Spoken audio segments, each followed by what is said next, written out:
Fellas, you know Degree Cool Rush deodorant, right? Well, last year they changed the formula, and guys were mad about it. One dude even started a petition. So guess what? Degree heard us, admitted they messed up, and brought the original Cool Rush scent back exactly how it was. And it's in Walmart, Target, and other stores now for under $4. So grab some and remember why its cool, crisp, and fresh scent made it the #1 men's antiperspirant for the last decade. Degree Cool Rush is back, and it smells like victory for all of us. My name is Lily, and I've had hidradenitis suppurativa, HS, for years. I finally found some relief since taking Cosentyx. Relief means I can show up more. Cosentyx secukinumab is prescribed for adults with moderate to severe hidradenitis suppurativa, HS. Don't use if you're allergic to Cosentyx. Before starting, get checked for tuberculosis. An increased risk of infections and lowered ability to fight them may occur, like tuberculosis or other serious bacterial, fungal, or viral infections. Some are fatal. Tell your doctor if you have an infection or symptoms like fevers, sweats, chills, muscle aches, or cough, had a vaccine or plan to, or if inflammatory bowel disease symptoms develop or worsen. Serious allergic reactions and severe eczema-like skin reactions may occur. Learn more at 1-844-COSENTYX or Cosentyx.com. Ask your dermatologist about Cosentyx.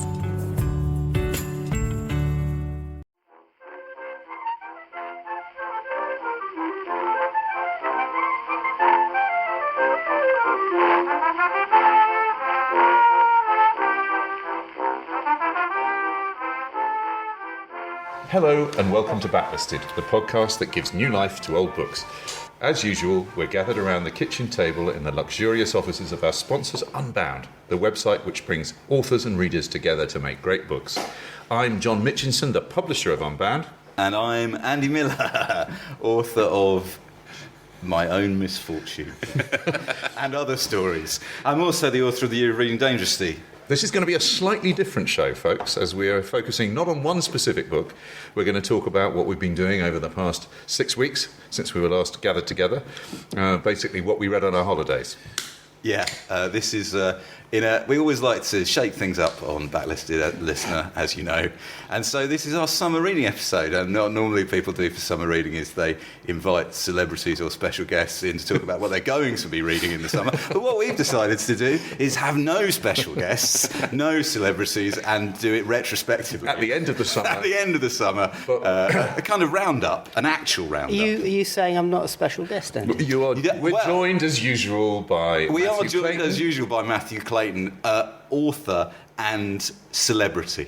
Thank you. And also we're joined by our producer Matt, who normally is sitting because we don't have a guest. I've got a microphone. He's got a microphone all of his own this time, everyone. And we should say the hissing noise that you can hear in the background is brought to you by the very fine Highwire brewery company, I think. No, Magic Rock. Magic Rock. Yeah, that's a Highwire grapefruit. Oh, is it? Beer They've all got different. I've got a salty kiss at the moment. We've let. I think we. I'm in rapture. I can say we've just subscribed to an extremely cool new company called Beer Bods, who bring in Friday beers for us every Friday, which is excellent. You just subscribe and they come and you don't know. They basically, we've picked some beers with a magic fifth ingredient: malt, water, yeast, hops, and well, you'll have to try them and see. Anyway, it's great. Any potential sponsors out there, feel free to get in touch. I, for instance, will be happy to Nestle or Rowntrees if they'd like to get in touch. You're very welcome to dump a load of Mars bars. But Andy, Yes. I have to say, let's be honest. Yes. The way we always start is the way we ought to start this time, and to say, what haven't you been reading? See, I've seen the pile of books that you've read over the summer on Twitter, and it's a Tower of Babel, if I may say. Well, okay, so I am going to. The last time I said something like this, I said it at a festival, and people booed me. So but it's fat. I'm ready to Interesting boo you. before you introduced your live reading of Finnegan's Wake. Lock the doors. But in the spirit of factual accuracy, right? So I read between September the 1st last year and September the 1st this year, 2016. I read 137 books. It is amazing. Right? I think I can't believe I've ever read more books in a year than that. And I also, on August the 31st, I finished Family and Friends by Anita Bruckner, and that is the 100th book I've read this year to date. Is that 100 because of books this in 8 programme? months. It is partly because of this programme, yeah, which I hadn't really appreciated when we started doing this. Would require so much. Is you a broken man? Working pleasure, let's call it. That's remarkable. I haven't done a count, largely because it would be so much lower than that. I would be humiliated. But It's going to be like the Bowie list all over again, isn't it? Maybe not quite so. I think the point is that I think we should say that we're all reading a lot more and a lot more interestingly as a result of Backlisted, absolutely. which is one of the things why we thought it might be fun just to throw a pile of stuff into the pot for this podcast. So what I've done is, like the books that I've read over the summer, I've divided those into categories, and I'm going to give, as we go along, I'm going to give an example of each category, right? And the categories are like new books that I read because I had to talk to the author at a festival. Yes. Catching up with Backlisted titles, because I read a few things that we've covered on Backlisted in the past year or so, and also books by Anita Bruckner. So that's how those break down. But I also wanted to share with you before we start, John, I've read this to you before, but we've never done it on the podcast. So I read 137 books in a year, and I'm going to read you my favourite paragraph from any of those books, which is sort of relevant to what we're going to talk about and what we've been talking about. And it's from a novel by, I want to say friend of Backlisted, but she's dead. But it's by Elizabeth Taylor, From A View of the Harbour, right? And this is my favourite paragraph that I've read in the last year. Okay. And it's the person being described is a writer. Okay, and she's sitting at her desk. She dipped her pen into the ink. Vague what? She began to wonder once more. This isn't writing, she thought miserably. It is just fiddling about with words. I'm not a great writer. Whatever I do, someone else has always done it before, and better. In 10 years' time, no one will remember this book. The libraries will have sold off all their grubby copies of it second-hand, and the rest will have fallen to pieces, gone to dust. And, even if I were one of the great ones, who in the long run cares? People walk about the streets, and it is all the same to them if the novels of Henry James were never written. They could not easily care less. No one asks us to write. If we stop, who will implore us to go on? The only goodness that will ever come out of it is surely this moment now, wondering if vague will do better than faint. Should my editor be listening to this, yes, my next book will be late. That is perfect. And that's a wonderful. But so, of those 137 books, 6 were by Elizabeth Taylor, and that was as a result of doing this podcast. Even though we haven't done Elizabeth Taylor yet. Yeah, it was a recommendation by Lloyd Shepherd, who came in to do Riddle of the Sands. Yeah. Had said to me one of the other books he wanted to choose was Angel by Elizabeth Taylor. It was just so that's been a huge source of pleasure to me this year. I never would have found her, or would have found her in a different way if it wasn't for doing the podcast. So, thanks very much, Lloyd. Thanks, Backlisted. Excellent. So what haven't you been reading, John? Oh, well, I haven't been reading. I've exactly similar to Andy. I've been reading books, basically that we're thinking about publishing at Unbound. Some of which have been terrific. Some of which have been less terrific, as you'd expect. I've been reading books largely that I'm interviewing people. I've done a lot of festivals. I went to festival number 6 at the weekend, and it was not only was it the 6th festival I've been to, but it was definitely the last one for a while. I had a fantastic time. But was it the 6th level of hell? As well, no. Look, I really, really enjoyed myself, but the weather was, truly atrocious. I heard a story about you walking around with a group of Welsh speakers for a while. That's correct. Is that true? I heard rumours of this. I can't say much of the Welsh language has rubbed off on me, but their infectious spirit in the rain helped. I did give a talk. One of the things I've been doing. How many words is there in Welsh for rain? Yes, exactly. Many, I would say. I did a talk at Port Eliot and various other places. What's the other? Well, I won't go through them all, but it was very jolly. I did a talk on cheerfulness. The last time I gave it was at the weekend in a cagoule literally, it was pissing down with rain. But I read around, so I had to do a bit of research to do that, and there are a couple of things that I read that I really enjoyed, which I might vouchsafe. And one little bit of a reading which cheered me up no end, even though the pages were soggy by the end of it. It's amazing, isn't it? You must have that where you do the same thing, and you do one festival and it's brilliantly warm and sunny and everybody's sort of stretched out on the grass and you think this is great. And then you do it at another and you think nothing I can say is going to make anybody feel better about the fact that they're all wandering around in But mud. you know what? This is a thing that the comedian Stuart Lee talks about a lot in his books. Is the idea of this thing. Context is not a myth. You know, a talk on cheerfulness delivered to people lounging in the sunshine is essentially a totally different thing, even if it's exactly the same talk, if it's delivered in the rain, and you shouldn't, pretend that it isn't. You have to engage with the reality of it as it's happening in front of you. I did my talk, Read Yourself Fitter, down at Number 6 a couple of years ago. And Number 6, it would be fair to say, certainly in that year, was not the most rigorously organised of festivals. It has got a lot better, I should say. That's good. I mean, they have really... I mean, it's much bigger as well this year. But they upgraded me from a tent, which I was expecting to address 100 people in, to the village square in Port Merion, where the prison in the episode of The Prisoner, which started filming 50 years ago this week. It was this week. In the episode of The Prisoner, I think Free for All, there's the election where the prisoner runs for election. And so they gave me this awful but irresistible opportunity to stand where the prisoner stood. On that kind of balcony? Shouting, rotten cabbages at the audience. And I came off thinking, well, that was one of the most glorious and also stressful things I've ever done in my whole life. And I flowed on from a comedy skull band. Right, I had to float on from a comedy skull band. I had to go on and shout at people for an hour about why they should read Tolstoy.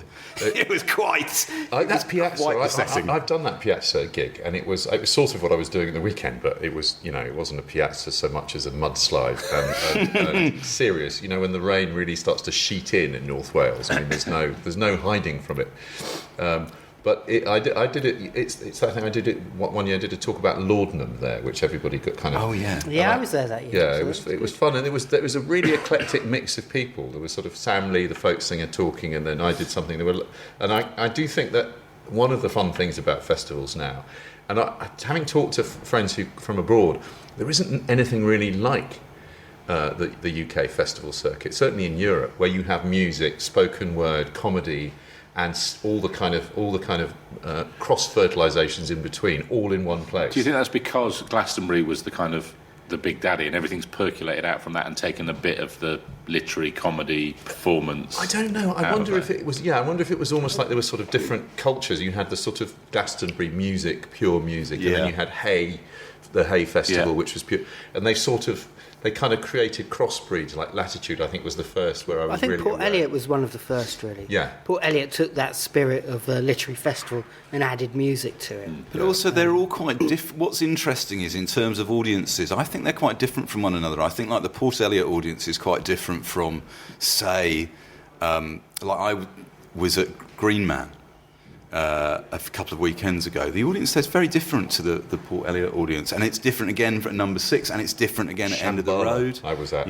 How was that? That was quite different. Was it? I've never seen as many leotards and misapplied glitter in my life. It was great. I mean, it was very jolly. I was at Fort Process at the weekend, which is like Fort Boyard, which is a little bit like Fort Dunlop, which is an less opportunity kind of to leave. experimental art festival that takes place in a Second World War fort in New Haven.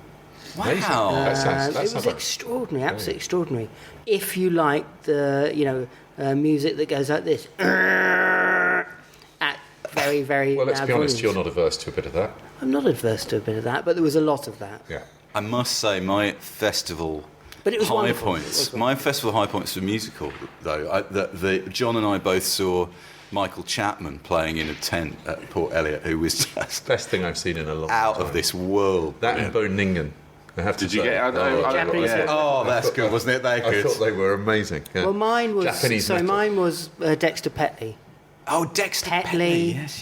The kind of the outsider angling writer. Hasn't been in the UK for 15 years. Fascinating. At Port Elliot, John Andrews kind of almost breaking down when he introduced him to a small tent of aficionados, Dexter Petley aficionados. That was one of the.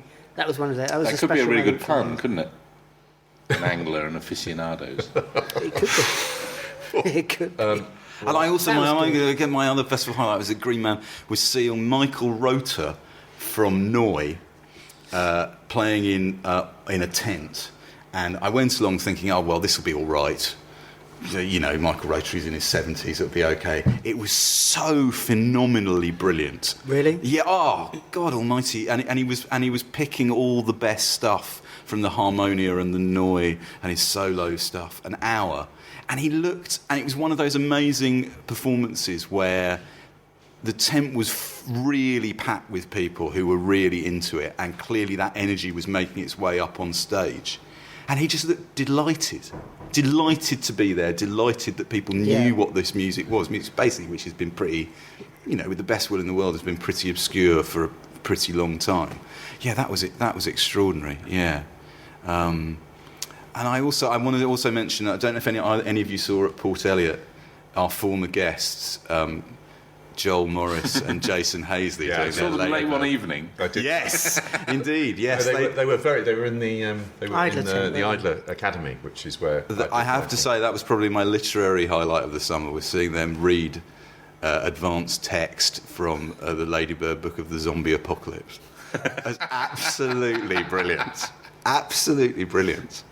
And the audience were really with them as well. It was really, really funny. Really, really good event. I'm always. It's since I had my techno epiphany 2 years ago. I've seen Andrew Weatherall twice this festival season. Once at Port Elliot, where he was awesome, and recently just on Saturday night at Festival Number 6, where he was equally remarkable. I'm a late convert, as you know, to the swirling, mystical complexity John's of techno. first volume of poetry, Techno Epiphany, will be will be published soon, I hear. Yeah, Lee Braxton, the Faber and Faber, reminded me that I was so impressed by this is such a ridiculous publishery response that I blogged about about my conversion to techno. But we're not here really to talk about music. We're here to talk about books. Andy, let's dig into some of the stuff that you've been reading. Okay, I did another event at Port Elliot with a writer called Kieran Pym about his book Jumping Jack Flash, which is a biography of a man called David Litvinoff, and try to explain who David Litvinoff is. It takes Kieran a 400-page book, a brilliant 400-page book. I will try and tell you in a nutshell who he was. He's one of those shadowy 60s figures who connects Chelsea and the East End and Soho. He worked for the Krays. He knew Lucian Freud. There's a painting by Freud of David Litvinoff on the cover.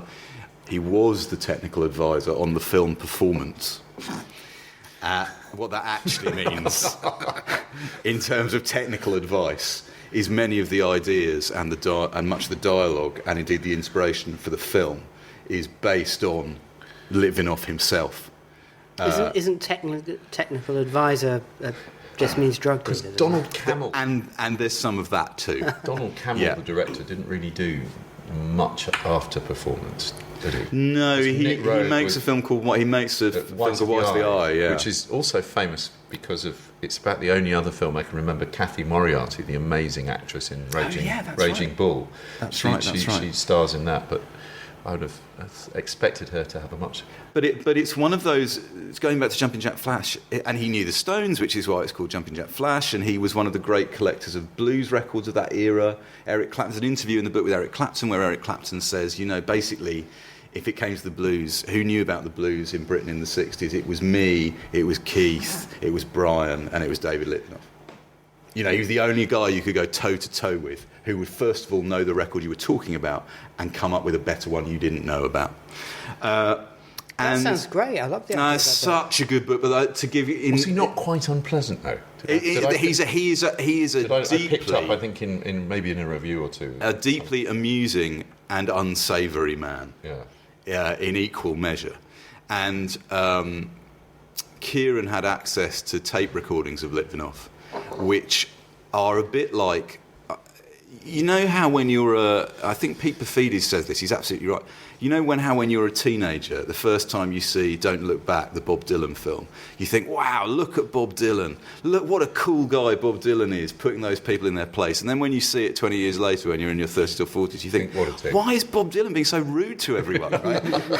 Isn't the single word answer amphetamine? Yeah, I say, well, yes, and indeed in Litvinov's case, that's probably true. You know, Litvinov liked his drug use as well.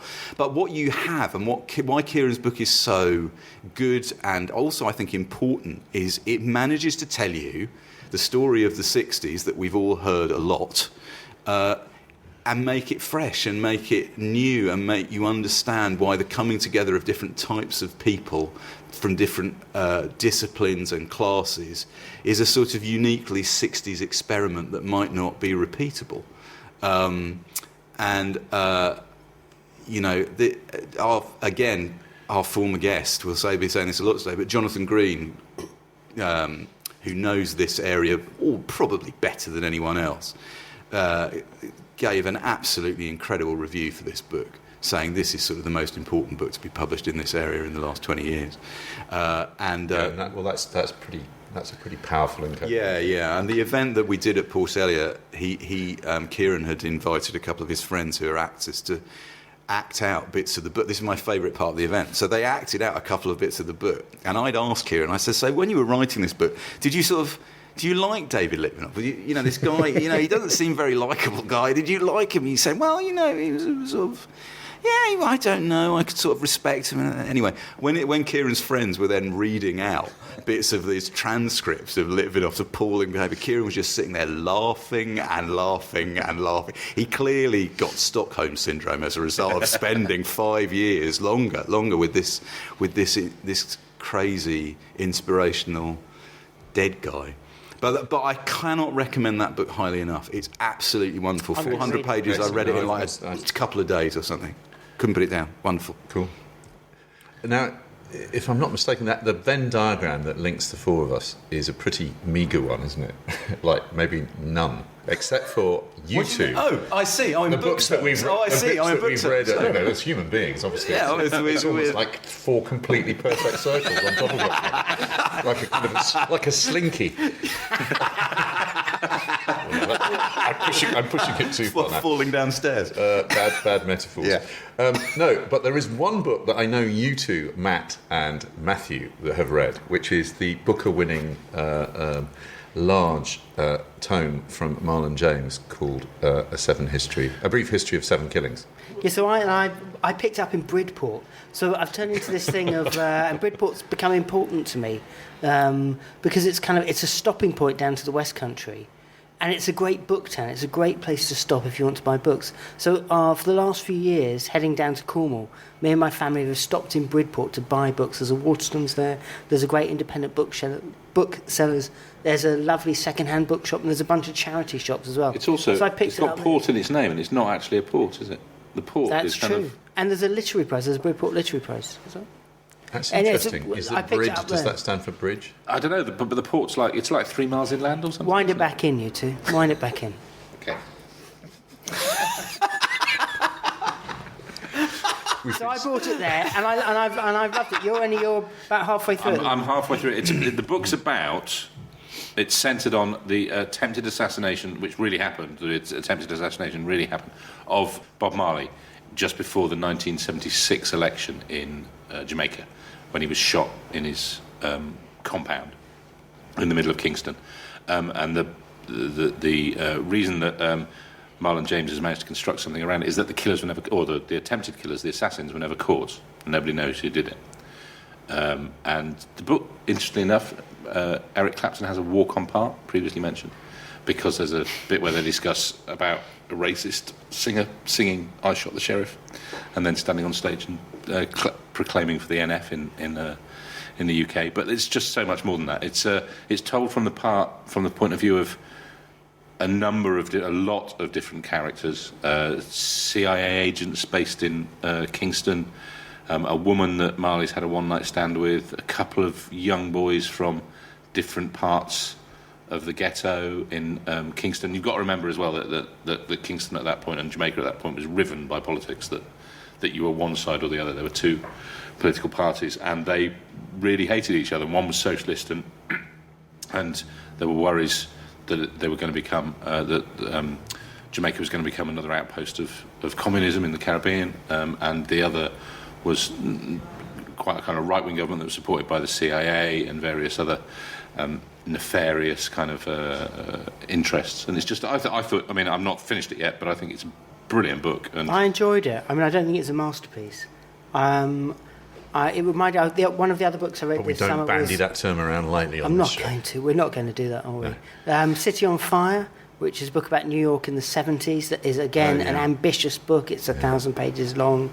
And I had a similar feeling about that as I did about A Brief History of Seven Killings. I really enjoyed them, but they didn't really live with me that much longer. I don't think they're extraordinary pieces of writing. So why did you two gentlemen decide you wanted to read A Brief History of Seven Killings? I'd actually been given it for my birthday. So it was I on think my just shelf. because I'm interested in the music because it's got a record label on the cover. I think that's okay. That's a good one. You know, and I'm quite interested in 60s Jamaican music. It was as simple as that, really. Did the fact that it had won the Man Booker Prize make any difference to how you felt about reading the book when you started reading it?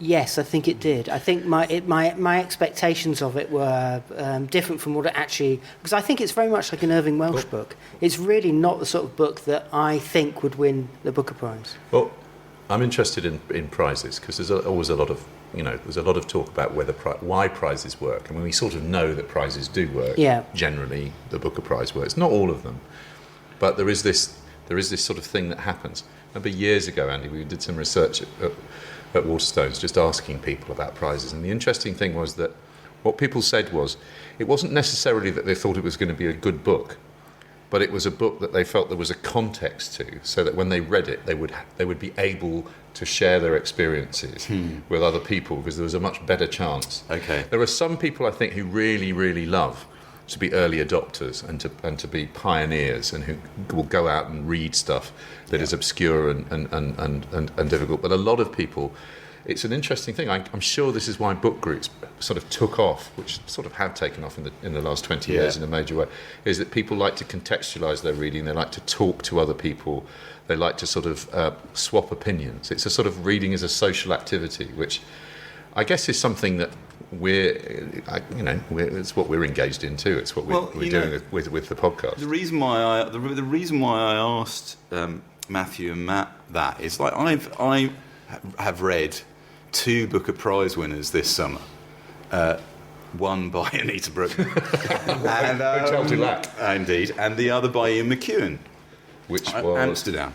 So Amsterdam wins the Booker Prize in 1998. I almost forgot. I had bought a copy in 1998, and it's sat on the shelf ever since. And I should, from context, I have read most of Ian McEwan's other novels. And are writing about him. And books of short stories, and indeed I'm writing about him, so I thought I ought to catch up with some of the ones that I hadn't read. Hey, let's pick this up again shortly. And I went into Amsterdam thinking, I don't know what I thought. The Booker Prize seems a tremendous weight to hang round the neck of quite a slight book, right? And the thing about Amsterdam, people, anecdotally, people seem not to like Amsterdam as much as they like some of the other Ian McEwan books. But taken on its own terms, Amsterdam is fine. It's quite lightweight. It's fun. It's sort of rather silly in a way. But it's a bit like a Maupassant short story. Yeah. Yeah. And yet, as soon as you start thinking of it as a book of this won the Booker Prize. Well, it's interesting that I can't bear the weight of that. It's interesting that I had to qualify that by saying it's not a masterpiece. It doesn't have to be, does it? But maybe I only said that simply because it had won the Booker. So I felt that it had to have that tag around it. So I think it's interesting you said that. But I imagine, given that it is nearly 700 pages about quite an esoteric subject. That Seven Killings, there's no way that the number of people who have read Seven Killings would have read it if it wasn't a Booker Prize winner. Yeah. 700 pages on the attempted assassination of Bob Marley and the politics of Jamaica in the kind of it's great. mid-1970s. I mean, I can't see. It's broadened a lot of people's horizons, I imagine. The thing that I enjoyed reading most, though, this summer was Backlisted Related, which was the short stories of F. Scott Fitzgerald. Oh, tell us about that. Which I picked Tell us up about and I that. absolutely loved them. So we did Just the crack adored up, them. if in case people haven't heard it, we did the crack up with Jesse Armstrong at Port Eliot. They are fabulous. Absolutely Diamond as big fabulous. as the Ritz. Diamond as big as the Ritz, amazing. Because I presume that was going to be a story about flappers, and it's not. It's this mad story about this kingdom in the middle of nowhere that's with a mountain that's made of diamonds. It's a mad psychedelic story. But like we were saying on the podcast, though, what's so interesting about is the division. The division in Fitzgerald's lifetime between the short stories, which were perceived by other writers and by him as being the things that he did to make money, and the novels, which were the true art. Which didn't sell apart from the first one. Yeah. Because it didn't win the Booker Prize. Here's an interesting segue, which is talking about prizes. The English writer who I think is the best English writer who hasn't won a major literary prize, I would put forward Rupert Thompson. I think Rupert Thompson's written 10 remarkable novels. It's not just because we're very much hoping he will come and be a guest. And I'm not just saying that to blow smoke, if you're listening, Rupert. But there goes the smoke alarm. I'm in trouble. From Rupert saying I'm in trouble. No, but I interviewed him about his... getting multiple... Stop. I interviewed him about his 10th novel, Catherine Carlyle, at Port Eliot. And the thing that for me, it was that there are some writers who you feel, literally the first week I started as a bookseller back in 1987, Rupert published his first book. It was one of the very early Bloomsbury novels, Dreams of Leaving. And you kind of read, you remember, Andy, as a bookseller, your first proofs you read, you're so excited that you feel it's the most... I remember the very first proof I was given by a rep was a Gallant's proof of Mort by Terry Pratchett, which is why I have been absolutely kind of solid in my defence of Terry Pratchett ever since, because I'd never read anything like it. When I'd read sort of, do you remember that brilliant pastiche Board of the Rings that was written? Yeah. But anyway, it was funnier than that. Pratchett was good, but also Rupert Thompson. So I became a kind of a Rupert Thompson, I wouldn't say fanatic, but certainly a kind of a zealot, and got to know him and have read more or less, I think I have read all his novels, and I've read This Party Has to Stop, his kind of brilliant... Oh, I hear that's fantastic. It's a great memoir. And he's so lovely and sanguine and kind of ageless and elfin. I mean, he shocked the audience by saying he was 60. He's 60. Yeah, it really doesn't look it. He's amazing. And this book is, again, it's just beautifully constructed. It's perfectly written. It's got a character, Catherine, or Kit as she's known, is a test tube baby. And there's the amazing recurring theme through the book is that she's been frozen for 8 years before she is fertilised. So there's this she said there's this period when she's alive but not alive, which he kind of works into the book. The book, I mean, he's also one of the most European of English writers. He was a big fan of the Harville list when I was there, and I think the book he wants to talk to on Backlisted is Patrick Modiano's Honeymoon, which was a Harville book back in the day. I read it over the summer. We can't talk about it. We can't talk about it. Anyway, the point is that he's just one of those remarkable writers. He doesn't write the same book. He's written sort of science fiction. He's written thrillers. He's written the last book was set in the Renaissance. It's historical, about a silversmith. This book is contemporary. But again, I think the sort of prizes in the end, shouldn't mean as much as they do. But it is remarkable what it is that makes... there's a strange flowing together that happens sort of alchemy that happens that makes one book rather than another. And a lot of the prizes, when you look back across the Booker list, you'd be hard to say that they are always the best books published in that year, or even, you know, sometimes don't even seem to be very good books. But anyway, I just thought Rupert Thompson, he was incredibly generous and as always incredibly articulate about his work. But Catherine Carlyle definitely one for anybody who likes intelligent kind of, I mean, the sort of literary fiction that I think is finding it more that is, I mean, he has got, the other thing he told me, I said, was how has he managed to survive? He has literally got a benefactor. He has got somebody who said, I will publish everything you write. Wow. So he doesn't make masses of money, but he was at a point where he was looking like almost. Well, more or less, it was looking like he was going to have to stop altogether. I mean, well, that's the kind of old school patronage that I think is very rare.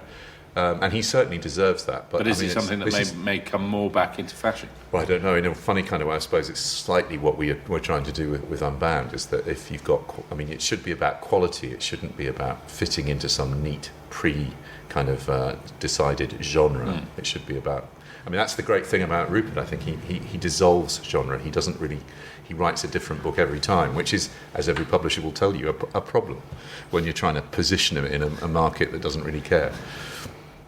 We're talking about Pride. Someone who hasn't, Rupert hasn't won the Booker. I read another book over the summer that is long listed for this year's Booker Prize, which is called The Sellout by Paul Beattie. Oh, great! Okay, and I'm just going to read, and I'm saying that I'm going to read you the opening paragraph of The Sellout by Paul Beattie, long listed for the Booker Prize. Whether you listeners get to hear it or not will depend on what Matt decides, whether he decides it can go out. But you decide, gentlemen, if this will make it onto the Booker shortlist. Here we go. Prologue. This may be hard to believe coming from a black man, but I've never stolen anything. Never cheated on my taxes or at cards. Never snuck into the movies or failed to give back the extra change to a drugstore cashier indifferent to the ways of mercantilism and minimum wage expectations. I've never burgled a house, held up a liquor store, never boarded a crowded bus or subway car, sat in a seat reserved for the elderly, pulled out my gigantic penis and masturbated to satisfaction with a perverted yet somehow crestfallen look on my face. Yet here I am, in the cavernous chambers of the Supreme Court of the United States of America, my car illegally and somewhat ironically parked on Constitution Avenue, my hands cuffed and crossed behind my back, my right to remain silent long since waived and said goodbye to, as I sit in a thickly padded chair that, much like this country, isn't quite as comfortable as it looks. It's got Richard and Judy written all over it. I have to say, it's great writing. It is the most brilliantly written yet exhausting thing I have read for ages. I can't see, because it's relentless. Like that is like, okay, I've locked the car into 110 miles an hour, and now we're going to go at 110 miles an hour for 200 pages. Watch out, everyone. I mean, it is simultaneously brilliantly written. By about halfway through, I was thinking, exhausted. Oh, yeah. Wonderful. But you were saying, Matt, you'd read something by him before? Yeah, a couple of his things before, which I have got back and pulled off the shelves, but haven't reread since we had a conversation about that. Yeah. You showed me that paragraph. I think he's a really interesting writer. I think he's. But he wouldn't have been. The point is that he wouldn't have been on the Booker lists like 2-3 years ago because it wasn't open to American writers, right? So, and I know it's sort of, there's a lot of kvetching about it, which I kind of understand. There are few enough prizes, and the Booker's the one that the Man Booker's the one everybody goes for. But it is also. It's interesting, isn't it, to have an English a prize that draws on the US and Canada as well as and the rest of the Commonwealth. I mean, it's I guess you do get a really interesting mix. It's a very curious long list this year. I mean, I'm kind of intrigued by it. I really like the Folio Prize, but unfortunately that seems to have run aground. Miriam Taves was shortlisted for that prize. That's right. That's an incredible book. Yeah, there was some good. All My Puny Sorrows. That's a wonderful book. You were talking, John, about doing like backlisted catch-up. reading. So I also read a few things that I wouldn't have read if we hadn't talked about them on here. I read the Harpole Report by J.L. Carr. Oh, J.L. great. Carr, who we did Month on the Country on the first podcast that we did. And the extent to which... people not writing the same book Yeah, twice. we talked on the podcast, didn't we, about J.L. Carr never writing the same book the twice. publishing You one, would isn't never pick this book up. The Harpole Report, which is a book about a primary school, the head teacher of primary school. Oh, that's right. Really funny. Right, a really funny book. J.L. Carr himself was for many years the head teacher of a primary school. You would never know it was written by the same person who wrote A Month in the Country. But that's a sign of a good writer. Well, it's a fascinating writer who would take... Clearly, many of the things he wrote about were drawn from personal experience, and yet he had a way of approaching them completely differently every time, depending on what had caught his imagination or what had inspired him. So I read that. That was wonderful. That was very funny. I read. Remember, we talked about the Winter Book by Tove Jansson. I read her final novel, which is called Fair Play, which again is a very autobiographical book based on her life with her partner, who was also an artist, and that was really special. Very moving, very, very spare by that point. I mean, I think it isn't even 100 pages long. At the campsite I was staying at, there was someone reading the Summer Book. Yeah. Oh, that's one. And I wanted to go... No, they were French. I wanted to go and say... Summer Book and Winter Book. Yeah, I do this podcast and... We did they this. really did this. And what were you telling me? What were your... what were your kids reading? I had this terrible campsite moment where my children have been reading Mallory Towers, Enid Blyton book. God. And my daughter loves it, and my son reads absolutely anything, so he just picks it up. But he started adopting the language that's in there. So there's this awful moment on the campsite. And presumably, and also the outfits as well. We like that. Luckily, not the cool, outfits. But there was this awful moment on the campsite where we'd been the only English family there, and then another English family arrived. It was a small campsite, and their children were playing in the playground, as were mine. And my son shouted to me from the top of this scaffolding thing, shouted, "Dad, be a brick and go and get my towel." And I could see this other family, they were just sharing little glances like, "Oh my God." It's very embarrassing. But, well, the thing that I've enjoyed reading most with my son this summer, which has been kind of really entertaining to go back to, it's a collection of newspaper strips by Bill Watterson, the Calvin and Hobbes. Oh yeah, my son's strips. been reading Calvin and it's Hobbes, brilliant reading quoting those with a child who's the age of the child in the strips, because all of a sudden you get that huge kind of like recognition of him saying somebody this age can get away with being this ridiculous. It's just so brilliant. The light bulb goes off over his head every time. I really miss the boys are sort of all too old to...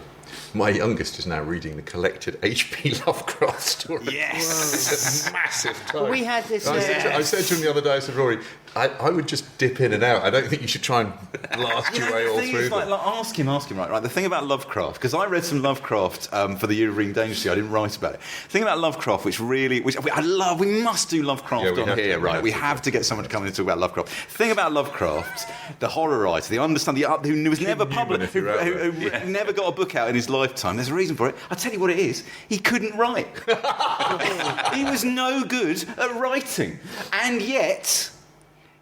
because he cannot phrase a sentence in a pleasing literary manner, he can take you places that a literary writer would never be able to. That's the genius in it. That's great. The insane genius Where of do you it. start with Awful Lovecraft, racist. Awful anti-Semite, H.P. Lovecraft. He's a horrible, horrible man. On the other hand... But a good storyteller. A master storyteller, if you will, yeah. Where do you start with Lovecraft then? What should you read? Colour Out of Space. No, Colour Out of Space. Call of Cthulhu. Yeah. How do you say that? Yeah, nobody knows. I just did. I'm not repeating it. It never comes out the same way twice. That's part of the uncanny nature of it. Did you see the website where Cthulhu was running for the US presidency? Yes, I did. Yes, I this did. year. Yeah. And speaking of not nice men and anti-Semites, I also Is read. this next person also dead, please? Yes. Okay. So Go I ahead. also read, as a result of stuff we've done on Backlisted. You read Celine? So people may remember that when Selena Gordon came in and we did a brilliant episode about Last Exit to Brooklyn, she said, one of the other books I loved when I was a teenager was Journey to the End of the Night by Louis Ferdinand Selena. And we were talking about it, weren't we? And I said, I've never read it. I bought a copy in Waterstones on staff discount 25 years ago. I have to say, Marion Boyers. Yeah, Marion Boyers, right. Yeah. So since when it's sat on the shelf. So I thought, okay, well, I like a challenge. I like a reading challenge. It's like 450 pages long. Journey to the End of the Night by Louis Ferdinand Selena. So I read that over the summer. It's literally the worst summer reading choice. It just grinds on remorselessly. Yeah. I have to say, I didn't enjoy it at all. And also, one of those books. What's it? Oh, it's about 400 pages. It's also one of those. About 3 It's weeks. also one of those books where you open it and you know by the third page that there will be no let up. Yeah, that it will go on and on and on until it stops. There will be no dawn. Right, and there will be no dawn. I'm just going to read a little bit here. Right, It sounds much like Matthew's. It's the literary equivalent of Matthew's Techno Festival. yeah. So curl up on the beach with this, right? So this is the First World War. So for night after idiotic night, we crept from ambush to ambush, sustained only by the decreasingly plausible hope of coming out alive, that and no other. And if we did come out alive, one thing was sure, that we'd never, absolutely never forget that we had discovered on Earth a man shaped like you and me, but 1,000 times more ferocious than the crocodiles and sharks with wide open jaws that circle just below the surface around the shiploads of garbage and rotten meat that get chucked overboard in the Havana roadstead. The biggest defeat in every department of life is to forget, especially the things that have done you in, and to die without realising how far people can go in the way of crumminess. When the grave lies open before us, let's not try to be witty. But on the other hand, let's not forget, but make it our business to record the worst of human viciousness we've seen without changing what's one word. When that's done, we can curl up our toes and sink into the pit. That's work enough for a lifetime. Wow. Etc. And Now, and I think so on. the only response to that is you might find it more engaging in its original French. Actually, you know what? And here's the thing. I hope the person who did this isn't listening to this, right? So I said on Twitter, I've just started reading Happy Days Are Here Again. I've just started reading Journey to the End of the Night by Celine. And they said, there's only one English translation. It's very inferior. Yeah. You think, okay, I haven't even started yet. I can't, I'm sorry about it. I haven't got the journals. I can't, I'm just trying my best. I feel drawn somehow to go back to the famous to Enid Blyton and my favourite. I think I've already shared it with you. My favourite famous five fact, which is that the lashings of ginger beer that everybody goes on about was that she never used. She only used the phrase lashings once, when it was lashings of boiled eggs. And why are we all so familiar with that phrase then, lashings of ginger beer? I think it's comic strip. It is comic strip, Is it isn't really? it? Is it just that? Five Go Mad in Dorset on the first night of Channel 4. Yeah. But it the the first- award surely for pusillanimity in all kind of media kind of spheres has got to be the new Swallows and Amazons film, where they have renamed the character Titty Tatty. I mean, that is just... honestly, that is just so pathetic. Do you not think that the audience could have coped with Titty as a name? Well, In all other respects, that film, I haven't seen it, but it seems to be, it seems to be very much a keep calm and carry on style, lovely knitted jumpers and cakes. Is it a for Brexit tea, movie? It's a Brexit. Everything's Brexit, man. But listen, Everything's Brexit. No, we've got to be careful, because I love those. I love those books, and B, he's a really seriously good writer, Ransom, and was a seriously interesting man. But he worked in spy, Russia. wasn't He he? covered the Russian Revolution for the Guardian. So you're saying his decision to name the character Titty had Letitia. communistic backdrop? No, not to it? at all. I just think it That was was Letitia. Letitia. Oh, yeah, okay. it's just like, but also, surely Well, I just think it's everyone that who more- reads it everyone who sees it does exactly what everybody knows. they what read every- it, everybody- snigger for 5 minutes, and then get on with it. Everybody knows that, and it's just sort of, why do that? It's just like, Yeah. as though that would matter. I mean, I haven't seen it, I have to say. I've still got the, whatever it was, Virginia McKenna version from the 1970s locked in my head, and I probably won't be able to get that out. Ransom is interesting. His old Peter's, his Russian folk tales book is a really remarkable book. Yeah. We should do him on here. Yeah. That would be great. And he's lots of the journals. Always. Collected correspondence. Shall I tell you what I had to read? I did a talk on the uses of cheerfulness. So Yeah. I read a few things that were really I hadn't read properly before. One was The Art of Happiness, which is obviously in translation, not the original Latin, Greek, by Epicurus, which is great. I kind of totally fell in love with. Well, I've always had a fondness for Epicurus and his school, not just because. But largely because he's been a sort of victim of a kind of a hijacking, which is everybody thinks Epicureanism means, drinking and eating too much. In fact, he was extremely balanced and kind of, sensible person. Much like yourself, John. Much like myself. But what he loved really was friendship, and food and drink were all Right. part of friendship. And he had this rather wonderful. I love this kind of. He had a little motto which he used to sort of trot out when people were talking about. It was basically, don't fear God, don't worry about death.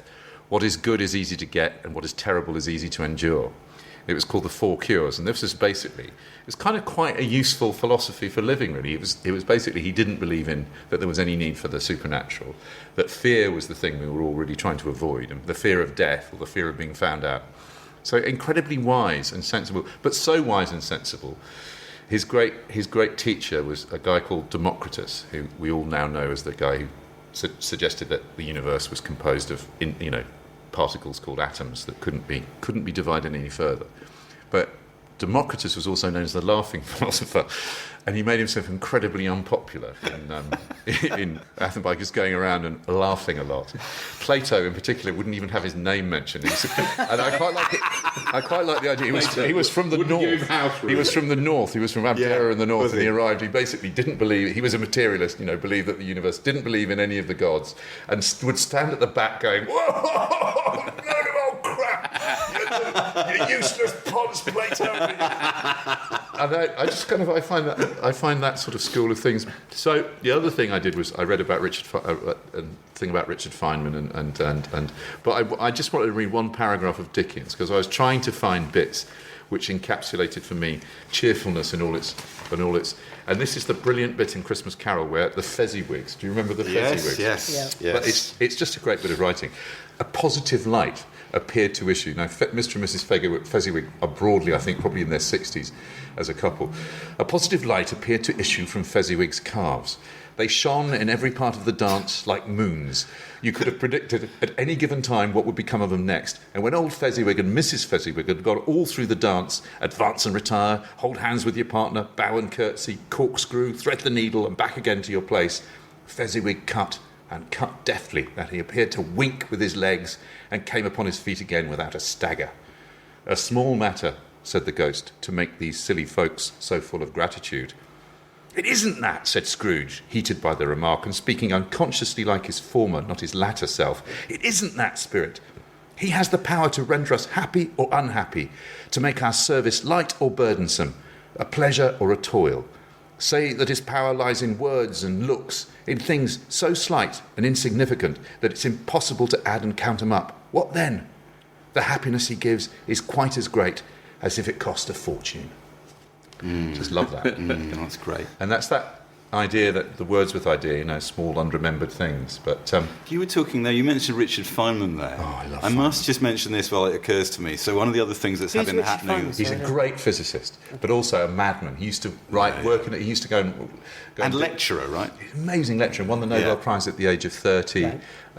It was the guy who famously solved the D-rings problem with a great bit of theatre where he took a frozen D-ring and snapped it in front of the Challenger investigation and proved that that had been the problem. One of the other things that's been happening this summer is that my son, during his school holidays, has been playing a game has been playing a game for the on his new PlayStation called The Witness. Right, and The Witness is a game where you have to raise a bar. You are dumped. No, listen. You are dumped on an abandoned island. You receive no instructions. All you have are a series of puzzles that you have to solve. And as you solve each puzzle, you learn something else about the island where you're staying. There are hundreds of these puzzles, and it's a great game. He's really enjoyed it. One of the strangest but most fascinating things about it is at certain points, as a reward, you will unlock a video clip. And the video clips are not as we might expect. Well, way to go, man! Yeah. Right? Yeah. They are. Fun. There's a 10-minute clip from Stalker by Tarkovsky.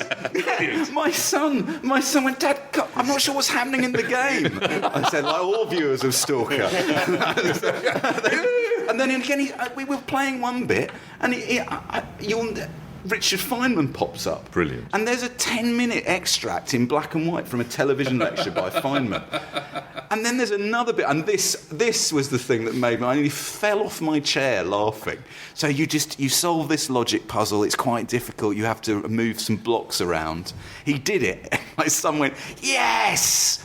Immediately, a clip came on screen of his reward of James Burke. A 10-minute extract from one of those brilliant James Burke programmes, right? Yeah, and he was saying, what is this? I was going, Who is that man? Who is that man? It's wonderful, though. Oh, absolutely wonderful. What's it called? The Witness? Yeah, the game is called The Witness. Right. It's terrific. Oh, it's good. But Feynman was just one of the great. He was a brilliant genius physicist, obviously, but he was also just one of a sort of a life enhancer, full of exuberance. He was a bongo player, and he used to go and work. He'd go and work in a sort of the local in where he was in California, whatever that Institute of Technology. He'd go and work in a local kind of strip bar in the afternoons. He was just and spent a lot of the last years of his life trying to get to Tuva, this strange Russian republic.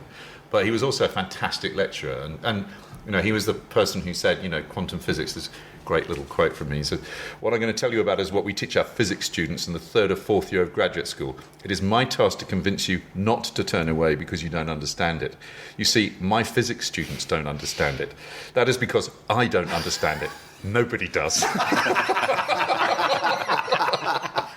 You've got to love that. John, you were reading that brilliant extract from Dickens about cheerfulness, right? I would like to provide balance now by reading. So, of my 100... Are we ending on a high? Yeah, we are. Anita. It's Anita. Excellent. Everything leads back to Anita. So I've read 137 books this year. My favourite of those books is a close thing, but my favourite I just read a few weeks ago is Anita Bruckner's 3rd novel, which is called Look at Me, which for me, I read this and I thought, okay, well, this is one of these once-in-a-decade things where you read something and you just think it's impossible to conceive of how this book could be any more perfect. It's so beautifully written.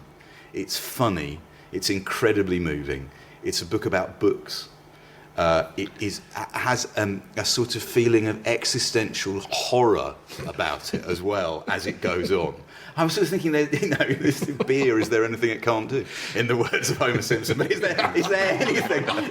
Is there anything is it television? Is there anything it can't do? Anyway, this novel is so wonderful, and anyone listening to this, Anita Bruckner's first 3 novels, A Start in Life, Providence, and then this one, A Look at Me, kind of hang together as a trilogy. You could read those in the space of a few days. Your life would be enriched by doing so.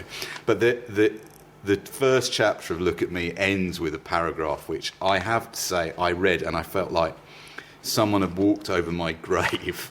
So I'm just going to read it and you'll probably see why I liked it so much. But it provides the perfect balance for the Dickens that you just read, right? The happy-go-lucky, the essential glory of being alive that you've just brought us. I'm here to bring us the counter-argument. And so here we go. This is the end of this chapter. That's why I write and why I have to. When I feel swamped in my solitude and hidden by it, physically obscured by it, rendered invisible in fact, writing is my way of piping up. of reminding people that I am here. And when I've ordered my characters, plundered my store of images, removed from them all the sadness that I might feel in myself, then I can switch on that current that allows me to write so easily once I get started and to make people laugh. That, it seems, is what they like to do. And if I manage this well enough and beguile all the dons and the critics, they will fail to register my real message, which is a simple one. If my looks and my manner were of greater assistance to me, I could deliver this message in person. Look at me, I would say. Look at me. But since I am on my own in this matter, I must use subterfuge and guile. And with a bit of luck and good management, this particular message will never be deciphered, and my reasons for delivering it in this manner remain obscure. I think that is magnificent. I think if ever there was a moment to end a podcast on, it has to be that. Summer reading, everyone. Brilliant. Summer reading. That seems as good a point as any at which to end. Thanks as usual to Matthew Clayton, to producer Matt Hall, and thanks once again to our sponsors Unbound. You can get in touch with us on Twitter at BacklistedPod, on Facebook at /BacklistedPod, and on our page on the Unbound site at unbound.co.uk/backlisted. Thanks for listening. We'll be back with another show in a fortnight. Until then, goodbye from me. Happy autumn, everyone. Goodbye. Goodbye. See ya.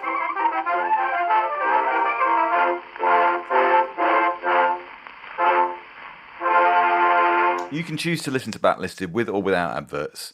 If you prefer to listen to it without adverts, you can join us on our Patreon at patreon.com/backlisted, where you also get bonus content of 2 episodes of Locklisted, the podcast where we talk about the books and films and music that we've been listening to over the last couple of weeks.